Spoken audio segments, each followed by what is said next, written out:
Hello friend, मैं प्रकाश बरनवाल आपका स्वागत करता हूं आपके ऑनलाइन शिक्षण यूट्यूब चैनल पर। दोस्तों, आपको पता है कि हम स्टार्ट किए हुए हैं आपका संविधान में बहुत सारे टॉपिक जा चुके हैं। आपका भाग 1 भाग 2 खत्म हो चुका है। भाग 3 से हम लोग स्टार्ट किए हुए हैं 12 से 35 तक अनुच्छेद, जो कि भाग 3 मौलिक अधिकार में है। इसके बारे में भी हम लोग डिस्कस किए हुए हैं, बिल्कुल डिटेल में स्टार्टिंग में डिस्कस किए। और आज हम लोग देखेंगे और अनुच्छेद 12 के बारे में हम लोग पढ़ लेंगे, क्योंकि अनुच्छेद 12 में यही लिखा था कि राज्यों के बारे में 4 तथ्य दिए गए हैं। राज्यों में राज्य किसे कहते हैं या फिर राज्य क्या होता है, यह 12वें अनुच्छेद में लिखा गया है। मतलब राज्य की परिभाषा के बारे में बात किया गया है अनुच्छेद नंबर यानी आर्टिकल नंबर 12 में। आज हम लोग देखेंगे समानता का अधिकार देखेंगे। आपका मौलिक अधिकार 6 है, जिसमें कि 6 में पहला वाला अधिकार समानता का अधिकार देखेंगे। और अनुच्छेद 13 की बात करेंगे, जो हम लोग छोड़े हुए थे, क्योंकि 12 और 13 ज़्यादा इंपॉर्टेंट नहीं होता है, लेकिन हम लोग पढ़ लेते हैं परीक्षा के दृष्टि से देखते हुए। हाँ दोस्तों, आज हम लोग 13 से लेकर समानता का अधिकार में आपके कितने अनुच्छेद आते हैं, 14 से लेकर 18 तक अनुच्छेद आते हैं, इसके बारे में देखेंगे। फिर इसके बाद हम लोग अपना नेक्स्ट जो आएगा समानता का अधिकार वाला नेक्स्ट अधिकार जो है नेक्स्ट वीडियो में, इस तरह अधिकार पहले खत्म करेंगे, तो इसके बाद आगे बढ़ा जाएगा। एक दोस्त कोट सुनिएगा सिर्फ आप लोग के लिए, क्योंकि आप लोग बीच में पढ़ाई को विराम देकर छोड़कर नेक्स्ट कुछ काम करने लगते हैं या फिर यह सोचने लगते हैं कि एग्जाम नहीं निकलेगा। कैसे नहीं निकलेगा एग्जाम जी, निकलेगा एग्जाम। तो सुनिएगा, आप लोग के लिए यही है। हमारा सबसे बड़ी कमजोरी यह है कि हम प्रयास करना ही छोड़ देते हैं। सफलता का एक ही रहस्य है कि उसको दोबारा एक बार और प्रयास किया जाए। अगर एक बार और प्रयास करते हैं तो जो काम होती है बिगड़ता हुआ काम बन जाता है। ठीक है दोस्तों, तो आप लोग लगे रहिए और इम्तिहान से पढ़ते रहिए। एग्जाम सर पे है, बिल्कुल किधर कुछ भी ना सोचते हुए आप लोग अच्छे से कंसंट्रेशन बनाकर स्टडी करिए, फोकस करिए। सारे क्लास फ्री में प्रोवाइड हो रहे हैं, आप लोग देखिए। चलिए हम लोग स्टार्ट करते हैं अनुच्छेद नंबर 13 से। अनुच्छेद नंबर 13 क्या कहता है दोस्तों, यहाँ पे लिखे हैं, आप लोग देखते चलिए, इसको नोट भी करते चलिए कॉपी पे। ठीक है दोस्तों, अब देखिए यहाँ पे मूल अधिकार से असंगत या अल्पीकरण करने वाली विधियां शून्य होगी। इसका मतलब अभी बताते हैं, आप लोग बस ध्यान से सुनते रहिए। अर्थात सुप्रीम कोर्ट, हाई कोर्ट मूल अधिकारों का उल्लंघन करने पर विधि को अवैध घोषित कर सकता है। अनुच्छेद नंबर 12 में राज्यों का परिभाषा था, मतलब राज्य किसे कहते हैं, यानी कि राज्य किसे कहते हैं। हमारे देश में देश का मतलब ही राज्य है दोस्तों। यह मत समझिएगा कि देश के जो हमारे भारत में 28 राज्य हैं तो 28 राज्यों के बारे में बात किया गया उसमें, ये नहीं। उसमें देश का मतलब ही राज्य है, पूरे राज्य का सुसंगठित बात किया गया है, राज्य किसे कहते हैं। ठीक है दोस्तों, तो इसमें क्या कहा गया है अनुच्छेद नंबर 13 में, मूल अधिकार से असंगत या अल्पीकरण करने वाली विधियां शून्य होगी अगर हमारे मूल अधिकार को बाय द वे कोई कॉन्स्टिट्यूशनल बॉडी, सरकार के थ्रू कोई भी गवर्नमेंट बॉडी अगर हनन करती है हमारे अधिकार को, तो हम लोग डायरेक्ट सुप्रीम कोर्ट के दरवाजे को खटखटा सकते हैं। इसमें स्पष्टीकरण तौर पे अनुच्छेद नंबर 32 में लिखा हुआ है, जिसको हम लोग बोलते हैं कि उपचार, या फिर कहते हैं उसको आत्मा, संविधान की आत्मा। ठीक है दोस्तों, इसमें क्या कहा गया है कि वही चीज़ सुप्रीम कोर्ट, हाई कोर्ट मूल अधिकारों का उल्लंघन करने पर विधि को अवैध घोषित कर सकती है। जो विधि बनाई जाएगी गवर्नमेंटल बॉडी द्वारा, संसद द्वारा, अगर वह हमारे अधिकार को हनन करती है तो उसको सुप्रीम कोर्ट, हाई कोर्ट द्वारा उसको निरस्त किया जा सकता है, अवैध घोषित किया जा सकता है। ठीक है दोस्तों, यह अनुच्छेद नंबर 13 में बात किया गया है। अब हम लोग आ जाते हैं पहले समानता का अधिकार। मतलब हमारा जो अधिकार है, मौलिक अधिकार 6 है, पहले 7 हुआ करता था।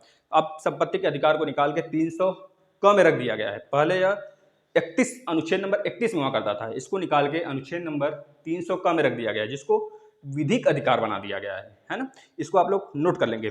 अब यहाँ पे समानता का अधिकार 14 से 18 तक अनुच्छेद में, तो पहला हम लोग अनुच्छेद नंबर 14 देखते हैं। इसमें देखते हैं कि दोस्तों विधि यानी कि कानून की बात कर रहा है, विधि के समक्ष समानता और विधियों का समान संरक्षण।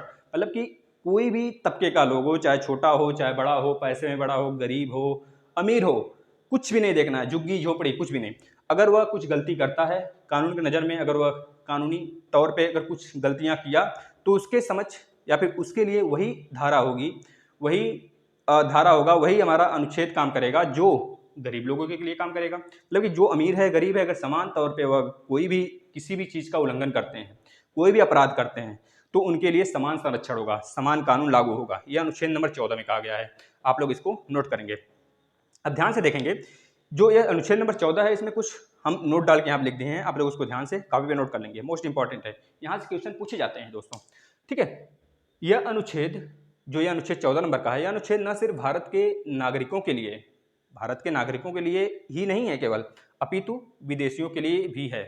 जब हमारा आपातकाल लगता है जिस कंडीशन में, उस कंडीशन में कुछ अनुच्छेद जो है कि निरस्त हो जाते हैं, या फिर नागरिकता जो बताया गया है, नागरिकता में हम आप लोग को बताए हैं कि कुछ अनुच्छेद ऐसे होते हैं जो कि विदेशियों को नहीं दिया जाता है, और सारे जो नागरिकता तो अपने देश का हुआ ना, तो इसमें भी कुछ अनुच्छेद ऐसे हैं मौलिक अधिकार में जो कि अपने देश के लिए ही सिर्फ होते हैं, लेकिन कुछ अनुच्छेद ऐसे भी हैं जो कि बाहर विदेशियों के लिए भी अलाउ होते हैं, जैसा कि अनुच्छेद नंबर 14 में कहा गया है। यह विधि की समझ समानता, अगर कोई भी विदेशी भारत में आता है, उसके साथ हम लोग गलत व्यवहार करते हैं, तो वही नियम जो भारत में रहने वाले रहनवासी के साथ लागू होगा, वही नियम अगर उनके साथ कोई हम अपराध किए या फिर वह कोई अपराध कर दिए, तो उनके साथ भी वही रूल लागू होगा। इसको आप लोग नोट करेंगे, यह अनुच्छेद नंबर 14 में कहा गया है। ठीक है दोस्तों, इसके बाद आ जाते हैं अनुच्छेद नंबर 15। अब देखिए 15 में कितने अनुच्छेद हैं, 15(1), इसके खंड हैं 15 के, 1, 15(2), 15(3), इधर आ गया 15(4) और 15(5। इस तरह हम लोग खंड वाइज पढ़ेंगे 15 को, आप लोग ध्यान से देखेंगे। पहला बोल रहा है 15(1) में, अनुच्छेद नंबर 15(1) में बोला जा रहा है, राज्य यानी कि अपने देश की बात कर रहा है, या फिर अलग अलग राज्यों का ही समझ लीजिए। राज्य किसी भी नागरिक के प्रति केवल धर्म, मूल वंश, जाति, लिंग या जन्म स्थान के आधार पर विभेद नहीं करेगी। यह अनुच्छेद नंबर 15 में बोला गया है, जैसे कि आर्टिकल नंबर 15 या फिर आर्टिकल 15 पे एक मूवी भी बनी है, आप लोग उसको भी देख सकते हैं। यहाँ पे देखिए, राज्य किसी भी नागरिक को जन्म, ध्यान सुनेंगे, ये 5 रेस हैं, अब 5 रेसों को आप लोग को याद करना पड़ेगा। धर्म यानी कि कास्ट, उसके मूल वंश, किस वंश से बिलोंग करता है, उसके बाबा दादा किस मूल वंश से बिलोंग करते थे, यह बातें, जाति, लिंग, जन्म स्थान के आधार पर कोई भी भेदभाव नहीं किया जाएगा, उसके साथ सेम व्यवहार किया जाएगा। यह अनुच्छेद नंबर 15(1) में लिखा है। अब अनुच्छेद नंबर 15(2) में आ जाते हैं। अनुच्छेद नंबर 15(2) में यह लिखा गया है, कोई भी नागरिक इन उपरोक्त आधार पर, मतलब कि अनुच्छेद नंबर 15(1) के आधार पर दुकानों, सार्वजनिक स्थानों, मंदिर, होटल, सड़क, थिएटर, कुओं या अन्य प्लेस पर कोई भी भेदभाव नहीं कर सकता। मतलब अगर कोई छोटा तबका का आदमी है, बड़ा तबका का आदमी के साथ, अगर बड़ा तबका का है, बोलेगा इस रोड से मत चलो, अगर ऐसी चीज़ें आती हैं सामने, तो उसको इस अनुच्छेद के थ्रू सजा हो सकती है। धारा उसके ऊपर बहुत ज़्यादा धारा लग सकती है, जैसा कि धाराएं हमारे पास 511 धाराएं हैं, जैसे कि हमारे पास अनुच्छेद हैं 395, उसी तरह मूल धाराएं भी हमारी हैं, जो कि जैसे भाग हमारा 22 है, उसी तरह धाराएं भी 14 चैप्टर में बटी हुई हैं। ठीक है, वो सब धाराएं लागू होती हैं।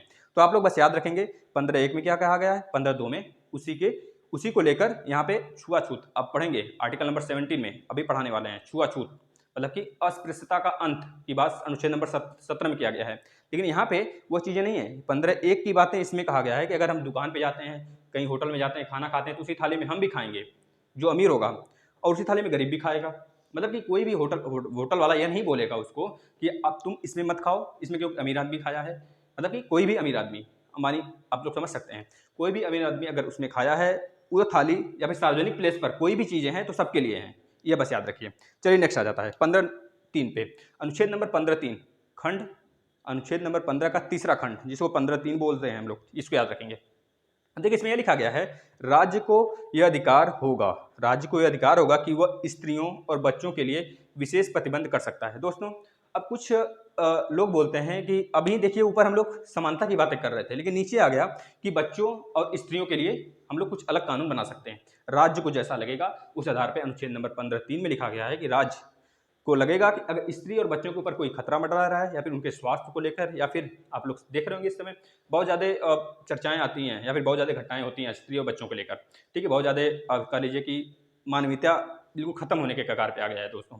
ठीक है, तो यह समझिए कि 15 नंबर 3 में यही लिखा गया है कि अगर स्त्री और बच्चों पर, या फिर जो लोग अपने आप को सक्षम नहीं कर पाते हैं, अपने आप को नहीं संभाल पाते हैं, उनके लिए राज्य अलग कानून बना सकती है, बच्चे और स्त्री को लेकर। ठीक है दोस्तों, तो यह अनुच्छेद नंबर 15(3) में लिखा गया, जो कि विरोधाभास है 15(1) और 15(2) का। इसको आप लोग याद रखें, क्योंकि 15(1) और 15(2) में यह कहा गया है कि कोई भी नागरिक हो, रेस, मूल, लिंग, मतलब यहाँ पे देखिए बच्चे और स्त्रियां आ गए। अब स्त्रियां का मतलब आप लोग सोच रहे होंगे पुरुष की बात क्यों नहीं, कि ये पुरुष तो दूसरा लिंग हो गया।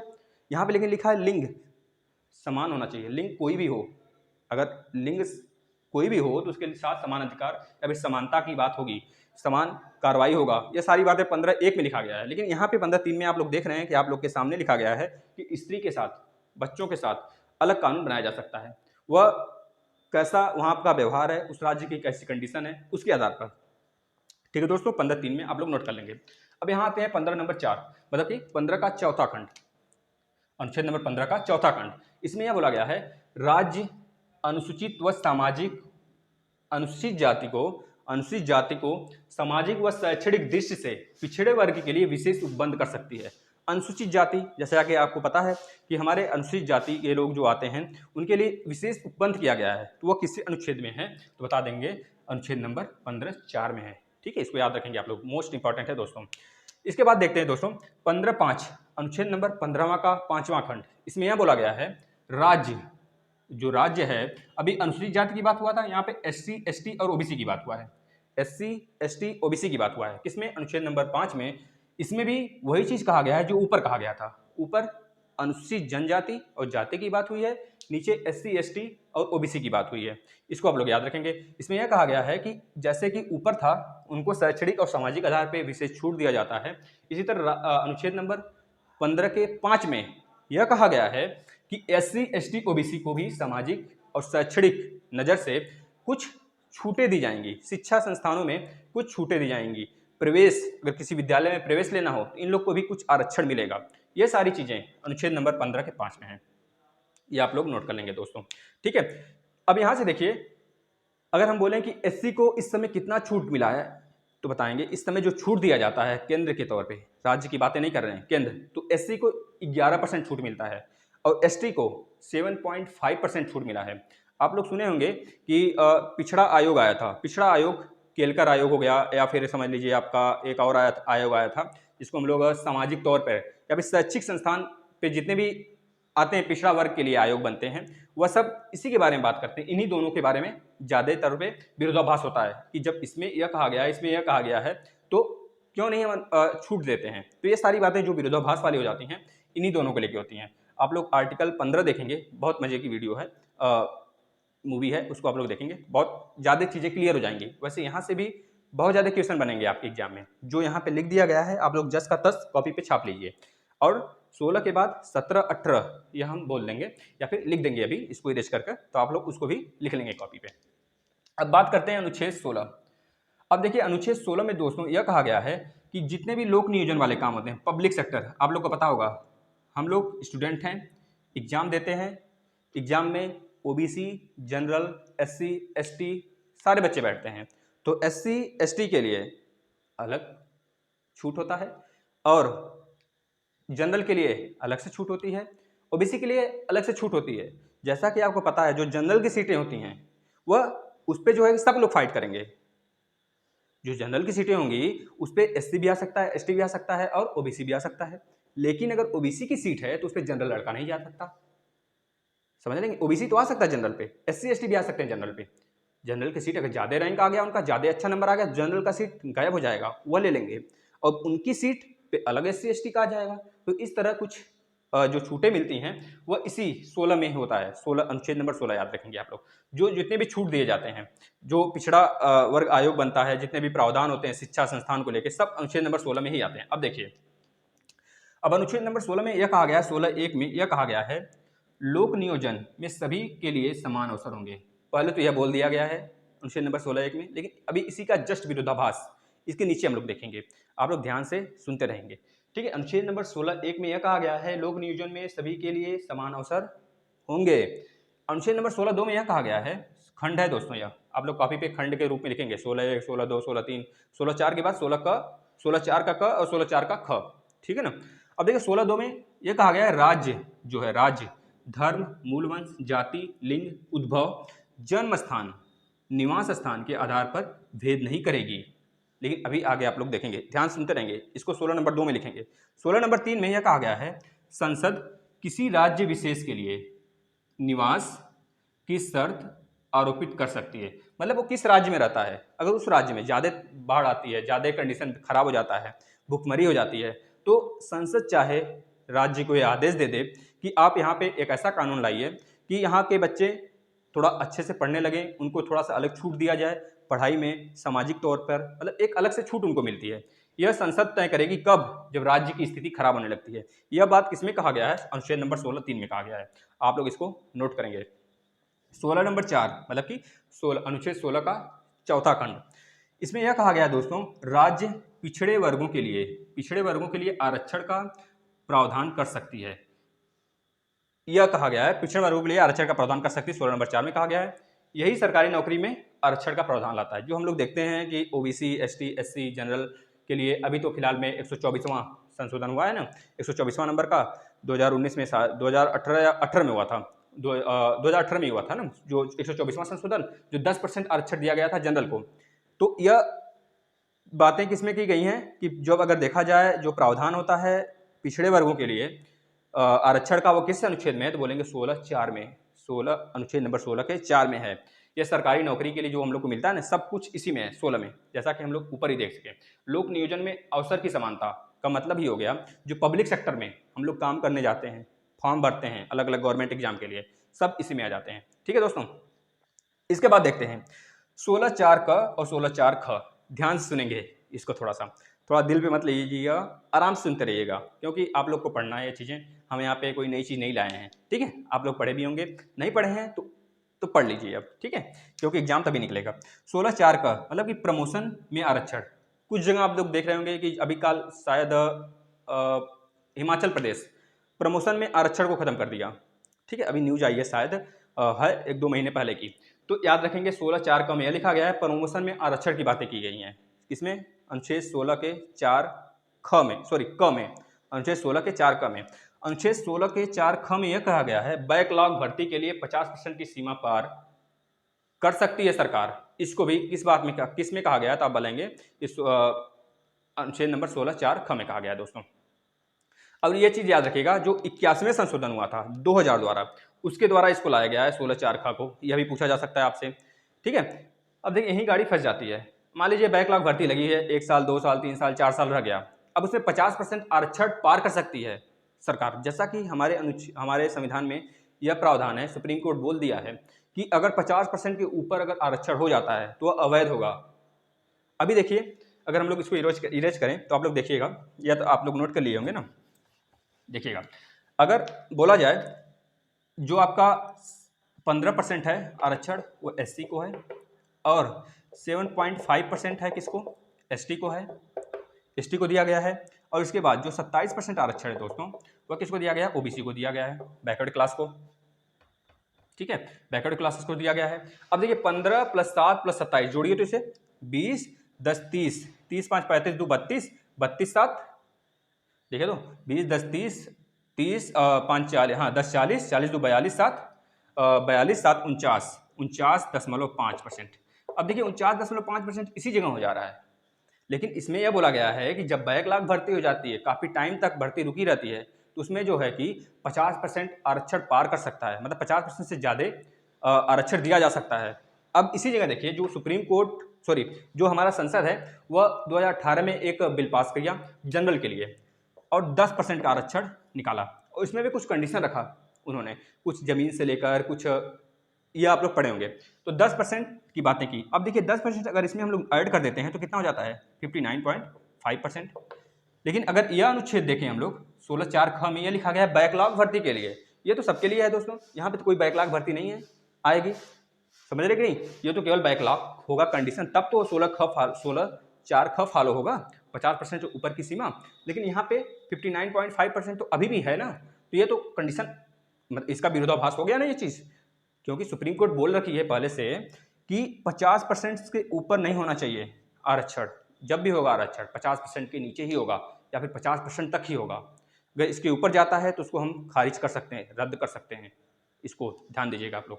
तो ये रही बातें, सारे आप लोग समझ गए होंगे। अब हम बात करते हैं अनुच्छेद नंबर जो बचा हुआ है, अनुच्छेद नंबर 16 और 17, या फिर इसके पहले कुछ देख लेते हैं। कोई आयोग बनाया गया था, आयोग बनाए गए थे, जैसे कि आपका बनाया गया था पिछड़े वर्ग के लिए शैक्षिक और सामाजिक तौर पे आयोग बनाए गए हैं कुछ, तो याद करेंगे। पहला आयोग जो बना था पिछड़ा वर्ग आयोग 1953 में बनाया गया था, यह इसकी अध्यक्षता काका केलकर ने किया था। पहला पिछड़ा वर्ग आयोग 1953 में बना था, इसकी अध्यक्षता किसने किया था, तो बताएंगे काका केलकर ने किया था, काका केलकर। ठीक है दोस्तों, इसको आप लोग याद रखेंगे। इसके बाद जो द्वितीय बनाया गया, दूसरा पिछड़ा आयोग बनाया गया, तो यह कब बनाया गया था बता देंगे पहले कि 1979 में बनाया गया दूसरा पिछड़ा वर्ग आयोग। पहला पिछड़ा वर्ग आयोग काका केलकर, बहुत जगह पूछा जाता है दोस्तों, इसको आप लोग लिखेंगे क्योंकि पीसीएस, स्टेट पीएससी, यूपीएससी सबके लिए इंपॉर्टेंट है, आप लोग नोट करते हुए चलें इसे। तो याद करिए इसको और इसको दोहराते चलिए। 1953 में काका केलकर आयोग, 1989 में पिछड़ा वर्ग के लिए है, 1989 1979 में अध्यक्षता इसकी किसने की थी? बीपी मंडल, आप लोग सुने होंगे बीपी मंडल, इस बीपी कमंडल करके एक आता है ना, बीपी मंडल, बीपी मंडल, तो याद करेंगे इसको। इस पे इस समय जब यह निकला था 1979 को, तो अगर इसको पूरा विधिवत देखेंगे इस वीडियो को या फिर कहीं पढ़ेंगे विधिवत, तो इस समय एक जनरल कैटेगरी का लड़का रहता है, जब यह आरक्षण आता है या आरक्षण जो होता है बीपी मंडल आता है दोस्तों, बीपी मंडल 27% पारित कराता है ओबीसी के लिए। तो इस समय जो है कि बहुत ज़्यादा लड़के, एक लड़का रहता है उस समय जब पब्लिक विरोध करती है, वो अपने आप को तेल छिड़कता है और अपने आप को जला लेता है। तो इस तरह लोग विरोध करते हैं, और जब कोई अच्छा काम होता है तो उस समय सरकार का विरोध होता है। तो इतना आप लोग नोट करिए, सरकार जो भी करती है वो अच्छे भले के लिए करती है, समाज के भले के लिए किया जाता है। ठीक है दोस्तों, तो आप लोग इसको नोट करिएगा। अब इसके बाद एक कुछ आयोग और हैं, इसको आप लोग नोट करिए। जैसे कि 1980 में एक आयोग आया था दोस्तों, उसका नाम है जो केलकर समिति, नहीं 1980। एक चीज़ और ध्यान रखिए, जो ओबीसी आयोग था हमारा, ओबीसी के लिए जो आरक्षण आया था 27%, वह पारित कब हुआ था? आया था 1979 में, लेकिन पारित हुआ था, याद रखेंगे, 1980 में बीपी मंडल द्वारा इसको पारित किया गया था 1980 में। ठीक है, 1980 के आसपास में। एक चीज़ दोस्तों गलत हो रहा है, हाँ ठीक है, नहीं यहाँ पे 1990 कर लीजिएगा, 1990, 80 नहीं दोस्तों, 1990 में पारित हुआ था ये बिल। आया तो था 1979 में, इसको पेश किया गया था बिल के तौर पे, लेकिन एक्ट बना था 1990 में। जैसा कि आपको पता है, राष्ट्रपति के मोहर लगने से पहले वो बिल होता है, जब मोहर लग जाता है किसी भी बिल पे तो वह एक्ट बन जाता है ना। चलिए, अगर इतनी चीज़ें क्लियर है तो हम लोग आर्टिकल नंबर 17 की बात कर लेते हैं। अब देखिएगा आर्टिकल नंबर 17 में क्या लिखा गया है दोस्तों। आर्टिकल नंबर 17 मतलब अनुच्छेद नंबर 17, ध्यान सुनेंगे। अनुच्छेद नंबर 17 में यह कहा गया है अस्पृश्यता, अस्पृश्यता कि अगर कोई भी किसी भी जगह अस्पृश्यता का देखा जाता है, अस्पृश्यता मतलब इसका विरोध किया गया है। अगर आप कहेंगे कि यह निचले तबके का लोग है, निचले कास्ट का है, इसको हम लोग नहीं छुएंगे, या फिर इसका अगर कोई चीज़ छू देता है तो ये खराब हो जाता है, या फिर अगर पानी, कुएं का पानी पी लिया या चीज़, या निचले तबके का आदमी, तो हम लोग कुएं का पानी नहीं पिएंगे, उसे पीटेंगे, उसे मारेंगे। ये सारी चीज़ें खत्म हो गई। किस आर्टिकल से बताएंगे? अनुच्छेद नंबर 17 से। बहुत अच्छा यह मानते हैं हम लोग कि बहुत अच्छे आर्टिकल है दोस्तों, यह खत्म हो जाना चाहिए था कि ऐसा दुर्व्यवहार जो होता है हमारे समाज में नहीं होना चाहिए। हम भारतवासी हैं, सब लोग एक समान हैं, चाहे जिस कास्ट के आदमी हों, चाहे जिस कास्ट के ही लोग हों, क्यों ना हो, हैं तो आदमी हैं। तो अस्पृश्यता क्या, छुआछूत क्या होता है? कुछ नहीं होता है जी। सबको एक दिन यहाँ से जाना ही है, और अगर रहेंगे तो साथ रहेंगे और खुशी से रहेंगे। तो यह चीज़ें सरकार ने की, बहुत अच्छा लगा। ये हमारे अनुच्छेद में है, इसको आप लोग नोट करेंगे, मोस्ट इंपॉर्टेंट है। बहुत सारे एग्जाम में पूछा गया। रेलवे एनटीपीसी का पेपर उठा के देखिएगा आप लोग, एनटीपीसी का पिछला सेट 2016 वाला, उसमें हर सेट में, हर एक दिन में किसी न किसी सेट में पूछा गया है। आर्टिकल नंबर 17 से बात की गई है, किसी न किसी हर सेट में दोस्तों, आप लोग देखेंगे उसे।